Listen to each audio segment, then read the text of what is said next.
Erkeklerin kafasındaki soru işaretlerine bu video ile son veriyoruz.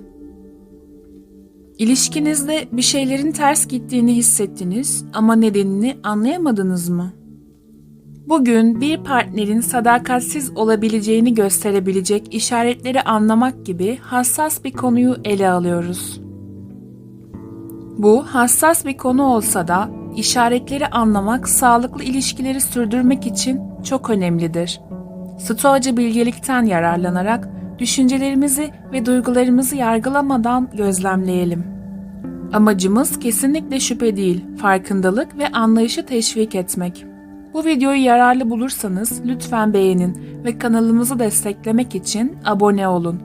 Bu yolculuğa birlikte başlayalım. 1 numaralı işaret, iletişimde bir değişim.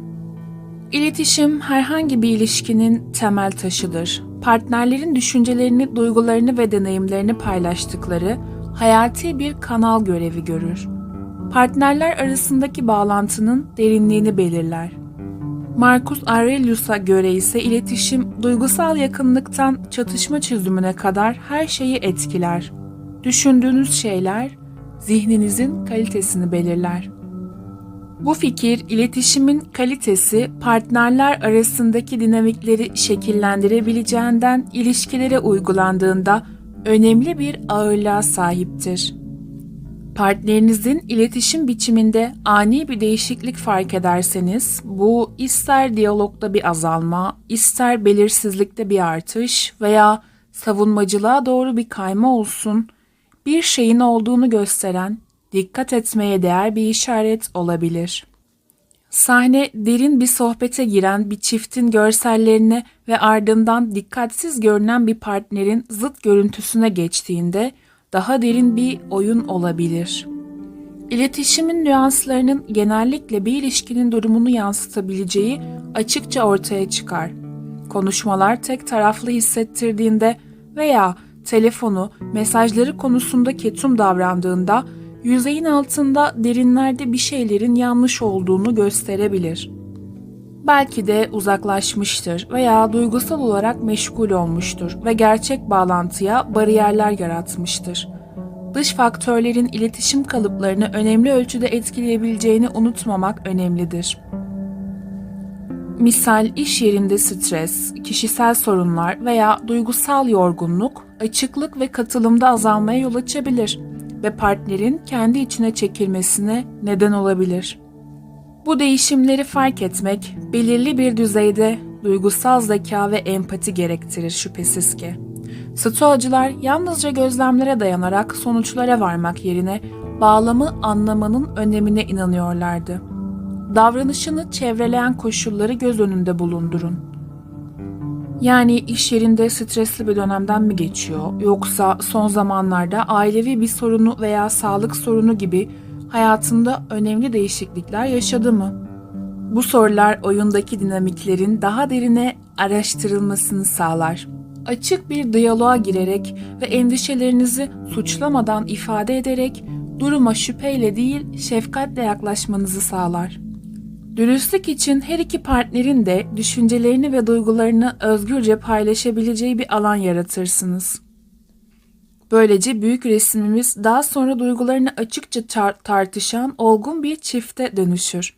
Sağlıklı iletişimin gücünü ortaya koyar. Açık iletişimi teşvik ettiğinizde sadece bağınızı güçlendirmekle kalmayıp aynı zamanda daha derin bir anlayış ve duygusal yakınlık için de temel oluşturursunuz. Güven kırılgan bir yapıdır. Şeffaflıkla gelişir ve gölgelerde tökezler. Burada dürüstlükten ziyade şeffaflık daha önemli olabilir. İlişkinizde ışık olun. Hem kendinizi hem de onu belirsizlikler ve olası anlayışlar arasında bırakmayın. Yani şeffaf olun. Kırılganlığı benimsemek göz korkutucu olabilir. Ancak gerçek bağın kurulması genellikle bu dürüst ifade anları aracılığıyla gerçekleşir. İletişimi keşfetmek, ilişkiler dünyasında iletişimdeki bir değişimi yönlendirmenin bir diğer önemli yoludur. İletişim stilleri partnerler arasında önemli ölçüde farklılık gösterebilir. Bazı kişiler kendilerini açıkça ve istekli bir şekilde ifade edebilirken, diğerleri birbirlerinin iletişimini anlama konusunda daha çekingen ve düşünceli olabilirler. Eğer sevgi ve şefkati ifade etme biçimi değiştiyse, bu farklılıkları eksiklikler olarak görmektense keşfetmek için bir fırsat olarak değerlendirin. Ona duyguları ve düşünceleri hakkında sorular sorun. Neler olduğunu ifade etmesi için onu cesaretlendirin. Burada onun zihni sadece duygularını doğrulamakla kalmaz. Aynı zamanda şüphelerinize cevap aramanın bir yolu olarak değil, işbirliğine dayalı bir çaba olarak iletişim kurduğunuzda, ilişkiniz ve bireysel ihtiyaçlarınız hakkında daha derin tartışmalara kapı açar. Herhangi bir duygusal boşluğu kapatmaya yardımcı olabilecek karşılıklı saygı ve anlayış temeli oluşturursunuz. Etkin iletişim bağlamında aktif dinlemenin rolü yadsınamaz. Onun söylediği kelimeleri duymak yeterli değildir. Aynı zamanda o kelimelerin ardındaki altta yatan duyguları ve niyetleri anlamaya çalışmalısınız. Takip soruları sorarak onun yanıtlarıyla etkileşime geçin, duygularını kabul edin ve deneyimlerini doğrulayın. Bu uygulama konuşmalarınızı zenginleştirir ve güveni teşvik eder. İkinizin de düşüncelerinizi ve endişelerinizi yanlış anlaşılma korkusu olmadan paylaşırken kendinizi güvende hissetmenizi sağlar. İletişimdeki bir değişim önemli bir işarettir. Bu, ilişkideki daha derin sorunlara işaret edebilir. Her ikinizin de iletişim kurma biçimindeki değişikliklere karşı dikkatli ve açık kalarak bu dönüşümleri birlikte yönetebilirsiniz. Güveni ve anlayışı teşvik ederek empati geliştirme, aktif dinleme ve zorlu konuşmalara katılma isteğiyle ilişkinizin duygusal yapısını güçlendirebilirsiniz. Her iki partnerin de değerli, duyulmuş ve bağlantılı hissetmesini sağlayarak. Bir diğer işaret. Rutinlerde açıklanamayan değişikliklerdir. Rutinlerimiz genellikle hayatımızda rahatlatıcı bir ritim görevi görür. Günlük varoluşun karmaşıklıklarında yolumuzu bulmamıza yardımcı olan bir istikrar ve öngörülebilirlik duygusu yaratır. Bu ritim bozulduğunda elle tutulur bir huzursuzluk hissi yaratabilir. Epikus'un da bilgece belirttiği gibi, önemli olan başınıza gelenler değil, bunlara nasıl tepki verdiğinizdir. Bu tepki, davranış veya rutindeki ani değişikliklerin kaygı ve belirsizlik duygularına yol açabileceği ilişkilerde özellikle önemli hale gelir. Aniden daha meşgul hale geldiğini veya günlük alışkanlıklarının önemli ölçüde değiştiğini fark etmeye başlarsanız, bu değişikliği açık bir kalple ve arkasındaki nedenleri anlamaya istekli olarak keşfetmek çok önemlidir. Daha önce de belirttiğim gibi değişim, işte yeni sorumluluklar almak gibi çeşitli nedenlerle ortaya çıkabilir. Bu illaki yeni biri olduğu anlamına gelmez. Yeni bir ilgi alanı edinmek veya beklenmedik zorluklarla karşılaşmak, bu değişiklikler olumlu olabilirken büyüme ve yeni fırsatlar sağlar. Eğer ani veya açıklanamayan hissederseniz kırmızı bayraklar kaldırabilir ve endişeye yol açabilir. Bu değişiklikleri gözlemlerken bir adım geri çekilip daha büyük resmi düşünmek önemlidir. O sizin eskiden zevk aldığınız aktivitelere ilgi gösteriyor mu? Yoksa sizi bir zamanlar bağlayan ortak deneyimlere katılmayı bıraktı mı? Bu yansıma çok önemli. Çünkü bu değişimleri sonuçlara varmadan değerlendirmemenizi sağlar. Rutin eksikliği kopukluk hissine yol açabilir aranızda ve bu değişikliklerin ilişki içinde daha derin bir sorunu mu, yoksa sadece daha fazla ilgi ve sorumlulukların doğal bir evrimi mi olduğunu incelemek ilişkiniz için hayati önem taşır. En kötüsünü varsaymak yerine şefkat ve gerçek merakla ulaşmayı düşünün partnerinize. Nazik bir yaklaşım, onun değişken alışkanlıkları hakkında açık bir diyaloğun yolunu açabilir. Örneğin şunu diyebilirsiniz. Son zamanlarda çok meşgul olduğunu fark ettim. Her şey yolunda mı? Bu tür sorgulamalar sadece sohbete kapı açmakla kalmaz, aynı zamanda onun iyiliğini önemsediğinizi ve duygularına duyarlı olduğunuzu karşı tarafa iletir. Eğer baskı hissederse düşüncelerini paylaşabileceği güvenli bir alan yaratmak önemlidir. Savunmacı bir şekilde geri çekilerek aranızda daha fazla mesafe oluşmasına engel olabilir. Amaç, onun kendini tam olarak ifade etmekte rahat hissettiği bir ortam yaratmaktır. Bu davranışınız ona, onun duygularına ve deneyimlerine saygı duyduğunuzu gösterir. Onun değişimlerinin altında yatan sebeplerin daha derinlemesine incelemesine olanak sağlar. Dış etkenlerin rutin değişimleri önemli ölçüde etkileyebileceğini göz önünde bulundurun. İş baskıları, ailevi sorunlar, hatta sağlık sorunları, hatta kişisel mücadeleler ilişkideki onun ulaşılabilirliğini ve duygusal varlığını etkileyebilir. Bu etkenleri anlamak daha empatik ve destekleyici olmanızı sağlar. Nihayetinde stoacıların bize öğrettiği gibi, bağlantınızın temelini güçlendirir, dış olayları kontrol edemeyiz ancak sabırlı ve anlayışlı kalarak onlara nasıl tepki vereceğimizi kontrol edebiliriz. Bu değişimlerde metanet ile yol alın lütfen. Belirsizlik karşısında ortaklık ve dayanışma duygusunu besleyin. Açıklanamayan rutin değişimler ilişkinizdeki olası sorunlar için bir sinyal görevi görebilir.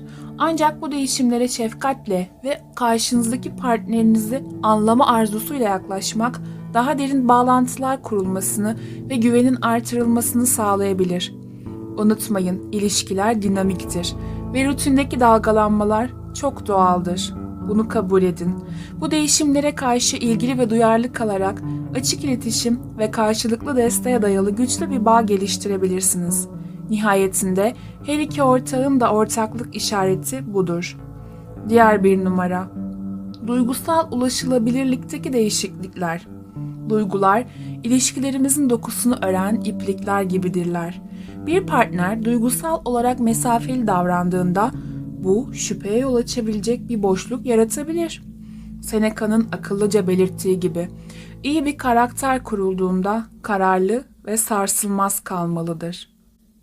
Duygusal bağda bir geri çekilme hissederseniz, belki de düşüncelerini veya duygularını paylaşmakla daha az ilgileniyor gibi görünüyor olabilir. Bu bir uyarı işareti olarak algılanabilir.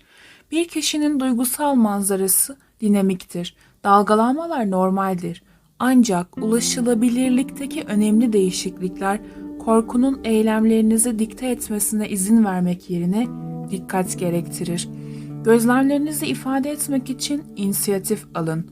Duygularınızı paylaşın. Ve onu da duygularını paylaşmaya teşvik edin. Son zamanlarda biraz mesafeli göründüğümüzü fark ettim diyebilirsiniz. Aslında aklınızda bir şey mi var? Bu yaklaşım içten bir tartışmanın kapısını açar ve düşüncelerini ifade edecek kadar güvende hissetmesine yardımcı olabilir. Her iki partner de duygularını paylaşmaya istekli olduğunda kırılganlık yakınlığın temel taşıdır. Korkuları, kaygıları ve sevinçleri gerçek bir bağlantı için güvenli bir alan yaratırlar. Bu konuşmalara katılırken duyguların karmaşık olabileceğini unutmayın. Hemen bir cevabı olmayabilir veya duygularını işlemek için zamana ihtiyacı olabilir. Gücün yüceltildiği bu dünyada stoacılar bize gerçek gücün zayıflıklarımızla yüzleşmekte yattığını hatırlatır. Bu davranışı kendiniz modelleyin. Onu duygularını kucaklamaya ve sizinle paylaşmaya teşvik edin. Ayrıca duygusal olarak ulaşılmaz olmanın ruh sağlığı zorluklarından kaynaklanabileceğini unutmayın. Hayatın baskıları bireyleri etkileyebilir ağır bir şekilde ve onların kendi içlerine çekilmelerine neden olabilir. Onu öz bakımı önceliklendirmeye, empati ve anlayış göstererek desteğinizi sunmaya teşvik edin. Onun duygusal manzarasında gezinmesine yardımcı olabilecek bir bağlantı duygusu geliştirin. Duygusal ulaşılabilirlikteki değişiklikler bir ilişkideki daha derin sorunlara işaret edebilir. Ancak açık diyaloğu ve kırılganlığı besleyerek bağlantınızı güçlendirin. Ve her iki partnerin de duygularını ifade etmeleri için destekleyici bir ortam yaratın. Diğer bir işaret, görünüm ve davranıştaki değişiklikler. Kendimizi sunma biçimimiz genellikle içsel durumumuzu yansıtır. Bireylerin evrim geçirmesi doğal olsa da önemli değişiklikler bazen soruları gündeme getirebilir. Stoacılık bize erdeme odaklanmayı öğretir ve dış görünüşten ziyade karakteri, eğer aniden görünüşüne çok fazla zaman harcadığını veya bir zamanlar görmezden geldiği aktiviteleri takip ettiğini fark ederseniz bu sizin için dikkat çekici olabilir. Ancak buna açık fikirli bir şekilde yaklaşmak ve sonuçlara varmaktan kaçınmak çok önemlidir. Bu değişiklikler çeşitli şeyleri ifade ediyor olabilir. Kişisel bir dönüşüm geçiriyor olabilir. Kendini sevmeyi benimsemek veya hatta yeni arayışlarda güç bulmak, altta yatan motivasyonları anlamak ve bu değişikliklerin ardında çok önemlidir. Ona yeni ilgi alanlarını ve onun neyi motive ettiğini sormayı düşünün.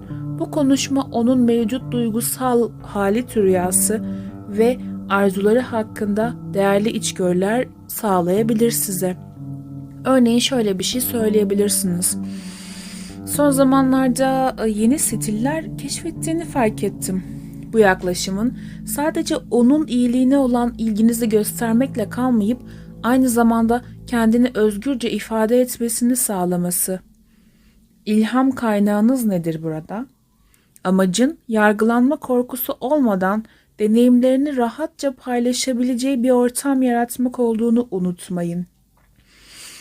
Bireyler geliştikçe kendilerini keşfetme aşamalarından geçebilirler. Stoacılar öz farkındalığın ve büyümenin önemine inanırlardı. Eğer kimliğinin yeni yönlerini keşfediyorsa bu yolculuğu onunla kutlayın. Onu deneyimleri üzerinde düşünmeye teşvik eden konuşmalara katılın. Ona izin verin. Düşüncelerini ve duygularını ifade etmek, görünüş veya davranıştaki değişiklikler, kişisel gelişim veya dönüşümün bir işareti olabilir. Bu değişikliklere merakla yaklaşarak ve destekleyerek her iki partnerin de gelişmesine ve kimliklerini birlikte keşfetmesine olanak tanıyan besleyici bir ortam yaratmış olursunuz. Diğer işaretimiz sezgi ve içgüdüsel hisler. İçgüdülerimiz genellikle ilişkilerin karmaşıklığı içinde bize rehberlik eden bir nevi pusula görevi görebilir. Stoacı filozof Zeno, akılcılığımızın duygularımızla uyumlu olması gerektiğini akıllıca bir şekilde bizlere önerdi ve sezginize güvenmek, özellikle bir şeyler ters gittiğinde ilişkilerin zorluklarıyla başa çıkmada güçlü bir araç olabilir. Kendinizi sürekli olarak huzursuz veya şüpheli hissediyorsanız, sezgimiz, bilinçli zihnimizin tam olarak fark edemediği ince ipuçlarını ve değişiklikleri yakaladığından bu duyguları ciddiye almak önemli olabilir. Ancak gerçek sezgi ile güvensizliklerden veya geçmiş deneyimlerden kaynaklanabilecek korku temelli düşünceler arasında ayrım yapmanız da çok önemlidir. Öz yansıma yapmak, ilişkiye dair algınızı etkileyen, altta yatan korkuları veya güvensizlikleri ortaya çıkarabilir. Belirli durumları belgelemek için günlük tutma gibi teknikleri göz önünde bulundurun. İçgüdüsel hislerinizi tetikleyen pratik yapma, farkındalık meditasyonu, kendini keşfetmek için yeni bir alan yaratmak veya güvendiğin bir arkadaşınla konuşmak, nesnel bir bakış açısı kazanmak için sana iyi gelebilir. Sezgiler sana rehberlik edebilirken bunu rasyonel düşünceyle dengelemek hayati önem taşıyor. Stoacılar bize sadece duygularımızdan etkilenmememizi, onları anlamaya çalışmamızı öğrettiler. Durumu nesnel olarak değerlendirmek için bir an ayırın ve kendinize duygularınızı destekleyen kanıtların ne olduğunu sorun.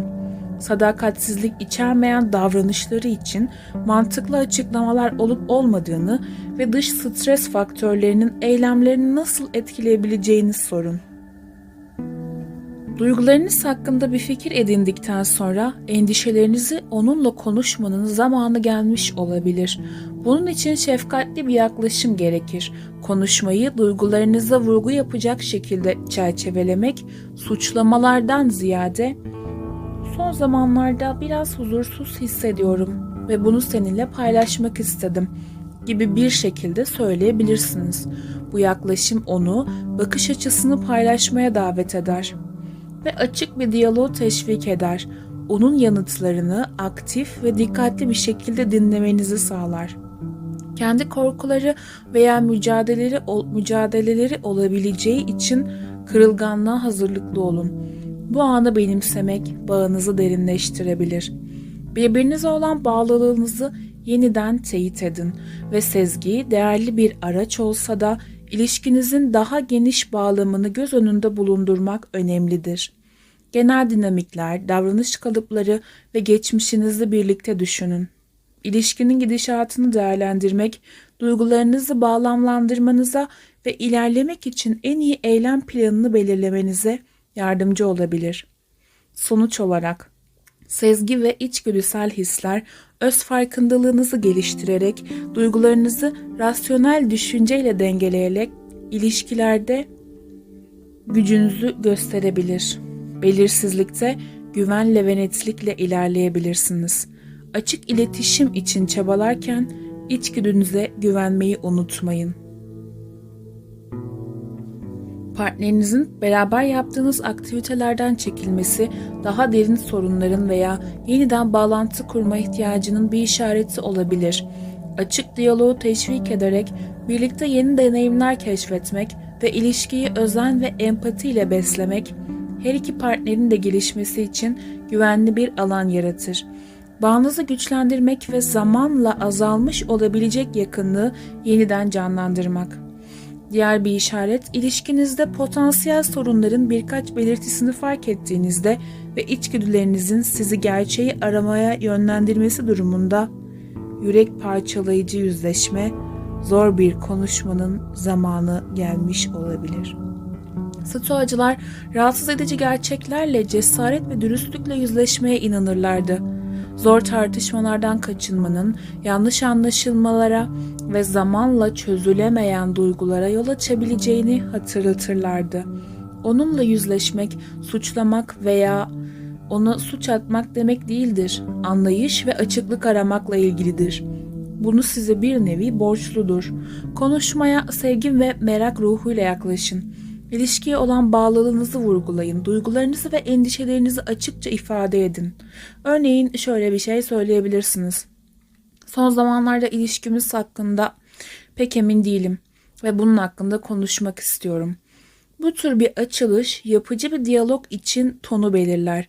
İkinizin de duygularınızı ve endişelerinizi güvenli ve destekleyici bir ortamda ifade etmenize olanak tanır. Düşüncelerinizi paylaşmaktan rahat hissettiği bir alan yaratmak hayati önem taşır. Davranışlarının sizi kişisel olarak nasıl etkilediğini ifade etmek için göz ifadeleri kullanmayı düşünün. Kesinlikle suçlayıcı ifadeler kullanmayın. Bunun yerine bu onu savunmaya geçirebilir. Artık benimle konuşmuyorsun. Bunu şu şekilde çevrelemeye çalışın. Çok fazla iletişim kurmadığımızda kendimi yalnız hissediyorum. Bu dil değişikliği anlayışı teşvik eder ve onun bakış açısını paylaşmasını sağlar. Kırılganlığa hazırlıklı olun. Onun da davranışlarına katkıda bulunan kendi korkuları veya mücadeleleri olabilir. Bu anı bağınızı derinleştirmek ve birbirinize olan bağlılığınızı yeniden teyit etmek için bir fırsat olarak düşünün. Stoacılar bize gerçek gücün kırılganlığı benimsemekte ve zorlu konuşmalara cesaretle göğüs germekte yattığını kanıtladılar.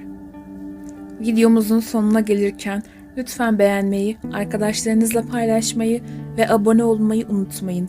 Katıl butonundan bize katılabilirsiniz. Ayrıca yeni çıkan Stoa Felsefesi kitabıyla Stoacılığın felsefelerini adım adım anlayabilir ve günlük hayattan pratiklerle Stoacılığın kalbine inebilirsiniz. Sabit yorumda sipariş adresimiz mevcuttur. Eğer sipariş vermek isterseniz bize oradan ulaşabilirsiniz. İlişkilerin cesaret gerektiren bir yolculuk olduğunu unutmayın. Sabırlı ve açık iletişime bağlılık, rahatsız edici gerçeklerle birlikte yüzleşmek, büyüme uzlaşma için güçlü bir katalizör olabilir. Partnerinize Açık bir kalple yaklaşın ve kırılganlığı bir güç olarak görün. Tartıştığınız işaretleri düşünün. İçgüdülerinize güvenin ve eşinizin deneyimlerini anlamaya açık olun. İlişkiler, sabır, empati ve açık iletişim gerektirir. İzlediğiniz için teşekkür ederim. Bu işaretlerden herhangi birini kendi ilişkilerinizde yaşadınız mı? Ve durumla nasıl başa çıktınız? Deneyimleri aşağıdaki yorumlarda paylaşın. Görüşleriniz olabilir. Benzer zorluklarla karşılaşan diğer kişiler için paha biçilmez olur. Bir dahaki sefere kadar kendinize iyi bakın ve yolculuğunuzda bilgeliği aramaya devam edin. Stoacı kalın.